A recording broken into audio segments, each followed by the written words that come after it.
Welcome to Virtual Lunch. I am your host, Marlis Arnold, and we are so glad to have you back in the Exhibit Marketers Cafe. We've taken a break, so we've been gone for 2 months now. So it seems like forever since we've been here for Virtual Lunch, but welcome back. We did actually have, hopefully you had the opportunity to join us, or at least you heard about, we did a LinkedIn audio live discussion here a few weeks ago, and that was fun. Had a lot of great participation. We'll be doing more of those, so watch for those announcements coming up. And if you have a topic that you would like to suggest for that, just let me know as well. Either, you can type in the comments today if you like, or just, reach out to me either through email or on LinkedIn or whatever, and just say, hey, I'd like to talk about, whatever related to trade shows, and we will put that together. But anyway, that was a fun event. So we got a great guest coming up today. I want to go over just a few tidbits like we always do, some news and some inspirational ideas for you. If you're on LinkedIn, you should see the comments. My husband, Alan, is no longer able to be here to produce behind the scenes live for me. So he puts in those comments ahead of time. So you should see the links for most of these in LinkedIn. I've also got them posted on the YouTube description as well. So let's go ahead and get started. The first one is in London. They have put together this free immersive experience to help people relax. And so I thought this was a really interesting concept, we can think about for trade shows and events going forward, because, there's a lot of people, haven't been in that kind of environment for a couple of years now. And so it can provide, it could be a little stressful for them. So to provide this, calm. They actually call it room to breathe. So it's images of clouds. It's like a big video wrapped room, and it's images of clouds, and there's peaceful music playing, and just kind of a room, a place to recharge and de-stress. So, and that link I do not have. So, but you can look for it online. It's in there. So that's the first one.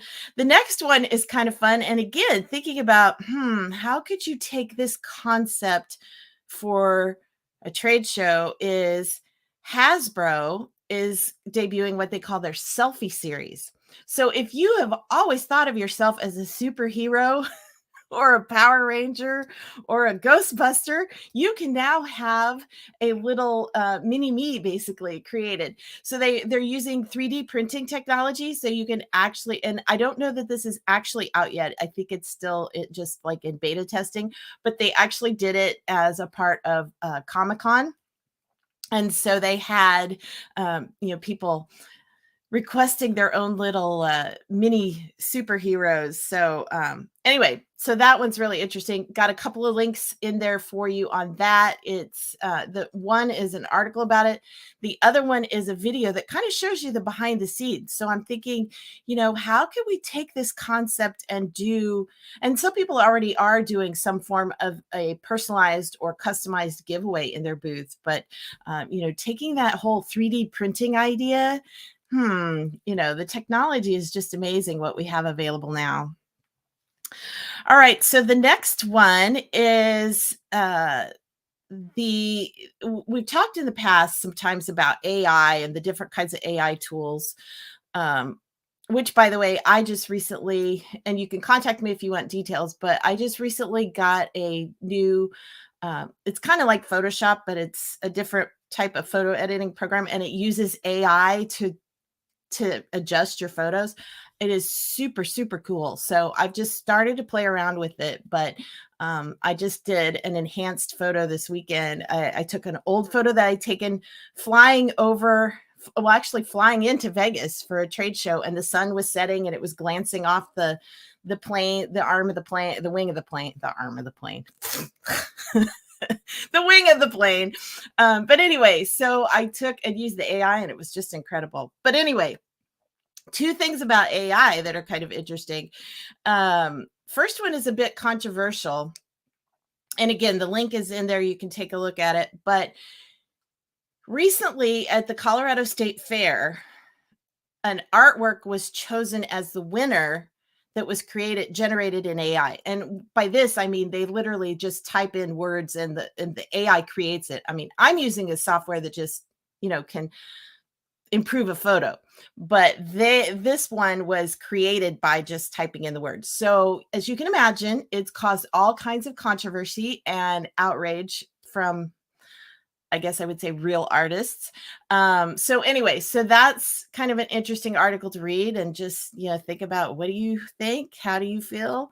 The next one, which I do have the link here I can put up, is about using AI to generate and imagine what is outside the frame. So like they've taken the Mona Lisa and they've used this AI program to imagine what the rest of the scene might have looked like. So anyway, so that one's kind of cool. So you can just kind of see, kind of play and imagine what things would look like. And that's how I think AI is going to really be incredible going forward.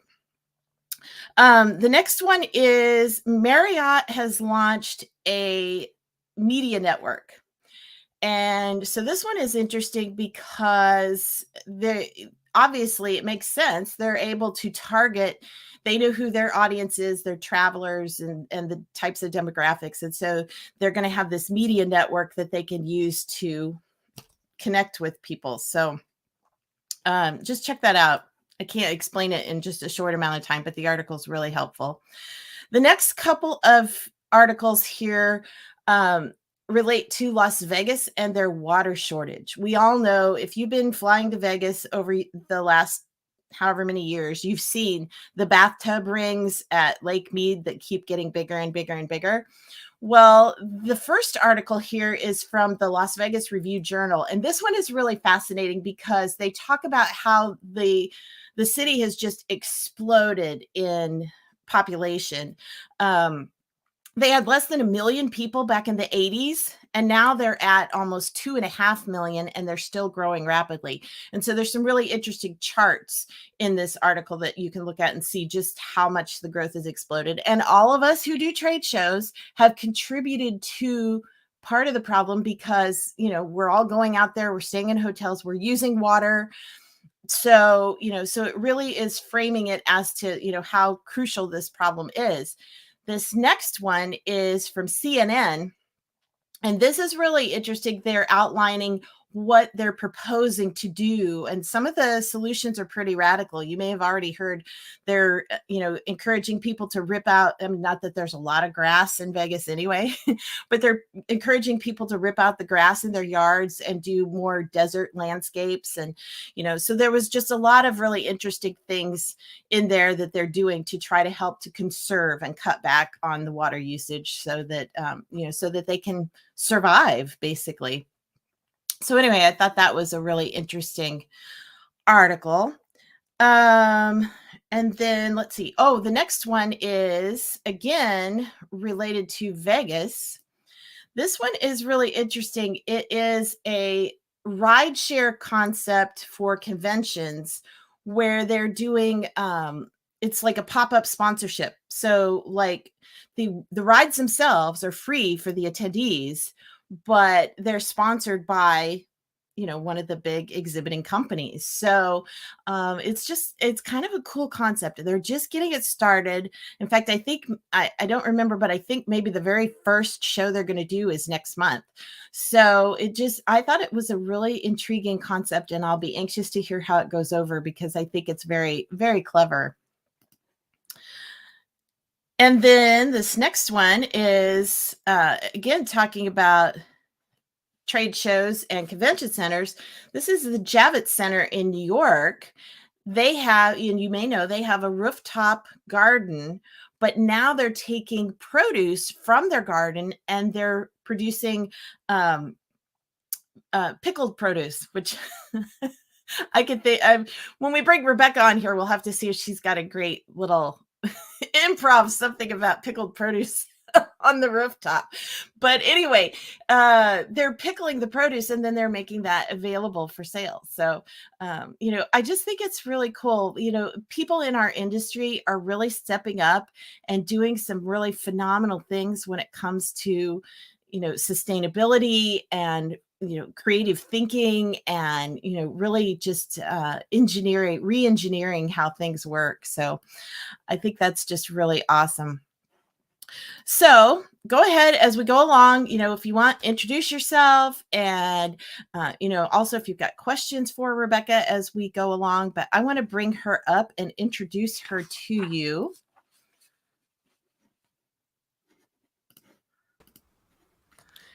Rebecca P. Murray calls herself an edutainer, communications coach, multimedia producer, MC, parody songwriter, singer, actor, author, and retired dog whisperer. Whew. Her production credits range from 30-second TV commercials to mini documentaries and live streamed events.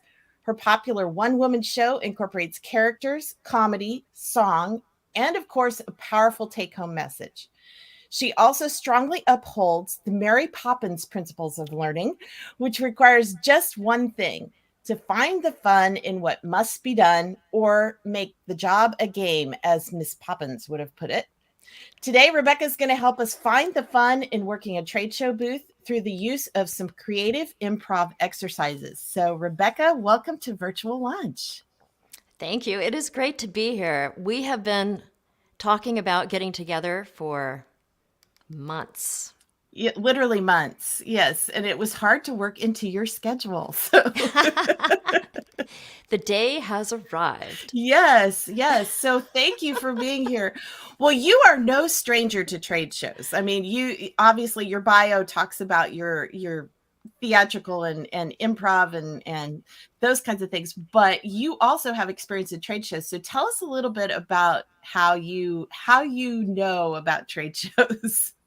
Well, firstly, when you were talking about the show where you can go in and look at the clouds and those sorts of things, it reminded me of how I used to be a consumer. My husband and I used to annually go to the home show, which is down at a huge event center in Seattle, and spend the whole day wandering around and talking to folks at booths. And inevitably, we would end up buying things that we had no preconceived notion even existed before we walked in. And one of those things was, we hired somebody that we met. You could walk into like a cabin and look at the ceiling, which was filled with stars and planets and things. Oh, cool. And so it would sort of glow in the dark. It actually looked like you were outside looking at a galaxy. So we hired this company to come and do that for our son's room and our room. I also still have things in the yard from the Home and Garden Show. A steamer cleaner that was very, very expensive that I bought at a home show. Again, those are one of the things, I didn't go there to buy it. I ended up buying it primarily because the person selling it was so engaging, drawing me into the booth, showing me how, asking me the right questions, making me think about, wow, this could prevent the use of harmful chemicals in my house. I've never even thought about that. Make things so clean, no bacteria, just make my life easier. And so I invested, and that was years ago, $1,200 for that single thing. Wow. Yeah, yes. And then also it was at working trade show booths when I was the dog trainer. I worked for a company called Invisible Fence Brand. And every year, this was part of our marketing strategy at the beginning of the year, a 10-day home show where we would have a booth. Sometimes we would get the big corner booth or a double booth to allow for people to walk in. We'd show awesome pictures of beautiful pets behind us, which attracted the pet owners. And then the flower and garden show for other reasons, because many gardeners didn't want their pets ruining their gardens. Oh, good point. So we would talk about that. Yeah. So 12 years. I like what you shared when you were talking about from the consumer side of being the one walking the trade show floor. And you said that the exhibitors were so engaging and they educated you. And I think that's so important because you call yourself an edutainer. And I think that's ultimately what we're doing on the trade show floor. We are educating people, but we also have to be entertaining and engaging at the same time. And I think a lot of exhibit staff, they get hung up on one side or the other. They're too busy entertaining and, just maybe, being silly, or they've got some kind of entertainment in the booth that's drawing people in, but they're not bothering to educate, or they're so hung up on the educating side that they're not making it very fun. So talking about the use of improv, well, first of all, I think, probably most everybody is a little bit familiar. I mean, I used to love to watch the show Whose Line Is It Anyway, with Drew Carey and his cohorts. And, a lot of people have been to improv comedy clubs, but give us a little bit of the kind of the mechanics of improv and kind of the psychology of where we're coming from. Yes, well, the main tenet of improv is the classic yes and, to listen to another person, to have a conversation, to affirm what they say, eye contact, really listening, nodding your head, maybe throwing a little bit in, but keeping the conversation going and building. And so this is what we want to do on the trade show floor too, to ask questions, to listen, to affirm what we've heard, and to build, or in this particular case, I have one exercise that I'm sharing today, to transition the conversation toward a transaction, which is ultimately what we want to do on the trade show floor. Not necessarily, I mean, sometimes it's to sell something like I bought that cleaning unit for $1,200. Sometimes it is that kind of transaction, and that's awesome. But sometimes the transaction is simply getting somebody's name and email address, setting an appointment for either a further conversation or to meet with them at their home. Could be any number of things that you decide is the transaction that you're moving toward. Well, and I think that's so important because you talk about the importance of listening and paying attention. And again, I think too many exhibit booth staff are stuck in I got to tell them this, I got to tell them that, gotta. And they're not listening to what the person is saying to them. And they need to be able to tailor that conversation in whatever direction. And so I think that's where the improv skills can come in. So give us a few tips about how do you prepare for this? How do you, because, you never know what you're going to get. Thinking back to, Whose Line Is It Anyway? You never knew which direction those skits were going to go. Well, you don't know which direction a conversation in the booth is going to go. So how do you, as a booth staffer, prepare for that? Yes. Well, the first thing is to have a great hook. To allow room for somebody to walk in. You see those booths where the tables are right in front, and so it blocks the entry for somebody to step in. Yeah. So that physical stepping in is really important. So what we would always do is have our table in the back, and we're drawing them in toward the table through a hook. And you and I haven't talked about hooks here, but I know in the audio session that we had, what do you call that? LinkedIn, what is that? Oh, the LinkedIn Audio Live. Yes, the LinkedIn Audio Live, we did talk about hooks, and we would try different things every year. How do we engage pet owners? How do we identify the pet owners who are walking by? And one of the things that we would do is we found a 911 sticker. This is that you would put on your front window so that if there was a fire or some emergency at your home, first responders could see how many birds and cats and dogs might be in the home, because those animals tend to hide if something crazy happens. So we would use that as a hook and say, here's something for your pet. Here's something to keep your pet safe. And if somebody took it, and then we know, okay, they have a pet in the home. Oh, what kind of dog or cat? Oh, let me guess. And we would engage them and pull them into or back away so they could step in.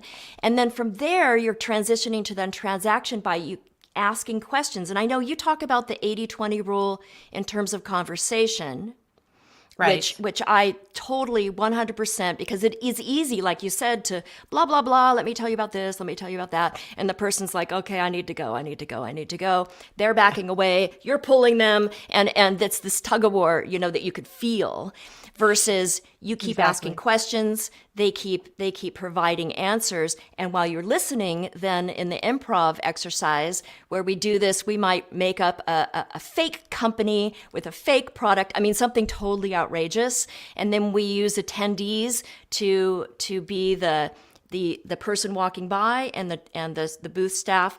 Then meanwhile, the the audience who will come up next gets to watch and laugh. And so you participate in building this fake scenario, and then you can transition to the real deal scenario, your real company, your real product, but it gets everybody warmed up. And the three transition phrases that I like to use are, since you said blah, blah, blah, I'm wondering if you might be interested in learning more about. I'm wondering if you'd like to provide your email address. So it's I'm wondering, I don't suppose, and I'm curious. Those are the three transition phases to transition toward that transaction. And in the exercise that I'm giving away today, there are two transitions. So one is to ask permission to ask more questions, and then you might have a something that has pre-printed questions so you can take note, and that helps you remember what a person says. And then the next transition, based on the answers that you're getting, is to permission to connect again. So either again that would and I give some specific examples, to add them to your email list, to put them in the drawing, to call them, to set an appointment with them. Our goal would always be to try to set appointments at the booth, but barring their inability, because maybe they need their spouse or their partner involved in this decision to make an appointment, to get their contact information at the very least, and permission and agreement that you will follow up with them. And then you follow up with them within that next week or so. Otherwise, it's, who are you again, right? Yeah, exactly. Well, and for everyone who is listening to this, if you followed me for any length of time, you probably heard Rebecca just sharing a lot of the same things I've been teaching. I did not pay her to say this. So this is just validation that, yes, you really need to do these things. So, listen, take notes, ask them permission to follow up, and pay attention to how they want you to follow up, and then do it. Yes, do it. That's the hardest part we found, is you have this huge list after a trade show, and then there's another trade show on the horizon, and you've been on the show floor for 4 or 5 days, and so now you've got all this other stuff you've got to go back and do. I always say, I don't think that exhibitors just intentionally fail to follow up. I don't think they purposely say, oh, let's just collect all these names and do nothing with them. I think it's just that it falls through the cracks, and that's just so sad. But I think a lot of it is too, like you said, if they've done a really good job in the booth and they've had the conversations and they know how to follow up, because I think a lot of it is just kind of like, especially back in the days of, drop your business card in the fishbowl. Fish bowls are long gone. It's like, don't do that. If you just get a name and an email address and no other information, you have no idea how to follow up. So I think, having that more involved, engaged conversation is so, so important. And some of the other things about improv, because I did a little bit of research, not that I'm an improv expert, but some of the tips that I saw were like, speak confidently and be authentic. And I think some of those things are so important too, because in a trade show booth, a lot of times, and again, it is like being on stage essentially. And so I think it goes back to, that kind of, what am I going to say? I'm going to just fall back to be, saying a script basically. And it comes across as inauthentic. So do you have any tips for how people can kind of learn to go with the flow a little bit better and not be not have so much stage fright, I guess? It is stage fright, isn't it? And I have I didn't think about sharing this, but I have a tip sheet. It's I'll have to share it later. If you reach out to me on LinkedIn, I will send this tip sheet to you. And in the same principles of, before you speak in front of a group, before you go on stage as an actor, before you standing before a board of directors, to warm yourself up and calm yourself down. That's what I always say. Warm yourself up, calm yourself down. Now, one of these things does relate to pickles, because being articulate and being able to speak so someone can understand you. A lot of people, trade shows are very, very loud. There's a lot of things going on, and many people have hearing difficulties, Mm-hmm. especially in that type of environment. Echoey, lots of voices, somebody on the speaker over there. So warming yourself up, Peter Piper picked a peck of pickled peppers. Saying these types of tongue twisters can also help you too, and have a little fun, not take yourself so seriously, and to be ready to engage with a smile. When you smile, someone else will smile at you. Like Mr. Rogers always said that. It's your style, where your smile is your style. So have some style and smile. I like that. Well, and the other thing is too that, people can hear in your voice when you're smiling. I mean, it changes your whole tone of voice and everything. Yes. Everything is just much more warmer and more comfortable, I guess, when it's delivered in that kind of a way. When you're smiling, the whole trade force smiles at you. How about that? There we go. Well, on that, I want to share a couple of quick links. Rebecca's website is RebeccaPMurray.com. And if you reach out to her there, or if you contact her via LinkedIn, like she said, she's got this tip sheet she just mentioned. She's also got a tip sheet about the improv for sales and those phrases, those 3 phrases that she talked about a few minutes ago. So she's got those available for you. I also have another link from her website, which you just have to go check it out. It's RebeccaPMurray.com. And this is kind of long to say. So if you're listening on the podcast, go look in the show notes, but it's speak and shine / video skills training with hyphens between all the words. But if you go to the video skills training page on her website, basically, she's got a video there at the top of the page with a guest called Lenore. And you just have to watch this video. I mean, it just, this is all about, presenting yourself well online for the video skills training. So it's not necessarily talking about trade shows, but just if you want to get a little behind the scenes look to the creative mind of Rebecca Murray, that is the place to go. But, I think that says so much, though, actually, because we do need to have some fun. Like you said, it's not all seriousness. And the more fun you can have, if you could do something a little bit silly in your booth, or, again, it depends on your product. I mean, obviously, Yes. if you're selling some kind of life-saving medical device, it probably doesn't, it might not suit itself quite so much to being silly in the booth, but still there might be some way to, to gamify it or something. Yes, But, yes. but for the most part, like you said, you were working with people who had pets. So obviously having fun with that made so much sense. And I think that that's really a key, is that we need to just loosen up, have some fun, and just, go with the flow, Yes. because it's just, especially now, people are ready to have fun, and they want, they're getting back out, they're going to trade shows again, and they want to just have an experience and some fun. Right. So, Can I just mention that the improv sheet? So it's RebeccaPMurray.com /improv 4, the number 4 sales.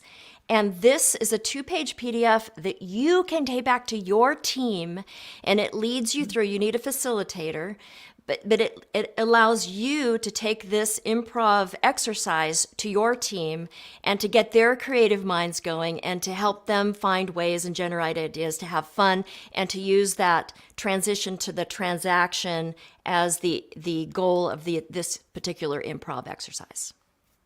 Improv for sales. I think that's great. So again, it's RebeccaPMurray.com /improv, the number 4 sales. And I think that's so important, like you said, to do some role playing with your team, because if everybody is practicing together, you're probably going to come up with, and especially I encourage exhibitors, to role play overcoming objections this way too, because what the common objections are. And if you're role playing together as a team, you can come up with some much better responses than you can just if you're trying to think of it on the fly. So, Rebecca, any final thoughts? Any last tips you want to leave with our participants today? Yes, well, since we started with Mary Poppins, I think it's very important to end with Mary Poppins. Of course, the song that we're thinking of that she talks about fun is when she's helping the children put away their clothes in their messy bedroom and they start flying into drawers. And she says, "For every job that must be done, there is an element of fun. Find the fun and snap. The job's a game." So I know working in a trade show booth for hours and hours, I had a hard time sometimes thinking of it as fun and a game. But as soon as you do, you change your mindset about it and find the fun, it's easier and more fun for everyone. I love it. I love it. That's such great advice, because if you're having fun, it's going to be contagious for the attendees coming into your booth to have fun as well. Rebecca, thank you so much for being here as our guest today on Virtual Lunch. You've given us so many great tips and ideas, and be sure to follow up with her and get a hold of those tip sheets so you can use those with your staff as you're getting ready for your next trade show. So I want to thank everybody for being here today. We will be back next month with another guest. And in the meantime, we will probably have a LinkedIn audio live. So watch for details on that. But we hope to see you really soon. And everybody have a great month. Bye. Bye, everyone.